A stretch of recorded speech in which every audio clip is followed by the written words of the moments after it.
Ito na nga yung part 2 ng mini vlog ko ng Christmas Day ganap namin. Makulimlim at may bagyo nga ngayong Pasko. Pero syempre, hindi tayo papatinag. Mas nadagdagan nga yung excitement ko nang makita ko na nga itong arena. Tapos yung screen nila na merong Disney on Ice. Talagang 3 weeks pa nga lang ibinuk ko na ito. Dahil syempre, gusto natin ihilang ating inner child. Kung katulad ka namin na walang ganap ngayong Christmas Day pero magkakasamang magpamilya. At kung umabot ka nga sa video na to, December 21 to January 5 pa nga pwedeng manood dito. Kaya naman pwede ka pang humabol. Syempre, bago pumasok, picture muna tong magkapatid na to. Since 9 months pa lang si baby, free admission na rin siya. Bale, kaming tatlo lang ang merong bayad. Upper box center nga pala, yung nakuha kong ticket. Ito na nga at papasok na kami. Masayang experience to dahil kahit kami mag-asawa ay first time lang namin to mararanasan. Kaya naman super masaya rin kami para sa aming mga anak, lalo na kay Ate Chika na super fan ng mga Disney movies. Maliit pa nga lang siya, paulit-ulit niya pinapanood ang Frozen, Moana, Encanto, Little Mermaid at marami pang iba.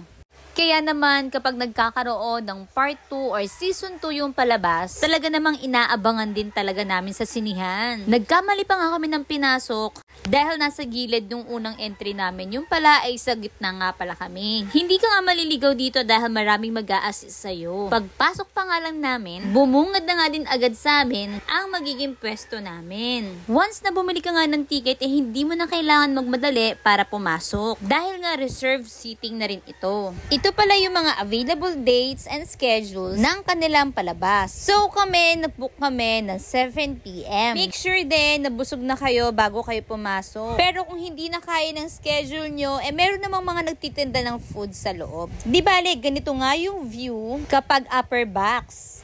Kung hindi nga ako nagkakamali, iba-iba ang rates kada oras. Kaya naman yung rate ko ng 7 p.m, nakuha ko lang siya ng 800. So, kayo nang bahalang mag-check ng time slot at ng rates. Ito na nga at nag-start na nga ang kanilang show. Focus na focus nga sa panonood ang aking baby Shelo. Ang saya-saya nga nang lumabas na si Mickey at Minnie Mouse. Sa part 3 ko na nga lang ipapakita yung mga clips ng kanilang show. Di bale, tumagal nga itong pinapanood namin ng 1 hour and 40 minutes. Akala ko nga 3 movies lang ang i-feature dito. Kasi yun yung nakalagay sa banner nila. Pero yun nga, nagkamali ako kaya mas marami kami napanood. Mas super nag-enjoy kami. Kaya naman sa part 3 na lang ng vlog ko, ipapakita ang mga ibang clips. So, kung umabot ka nga hanggang dulo ng video na to, Merry Christmas and Happy New Year! Yun lang naman for today's video. Thank you for watching!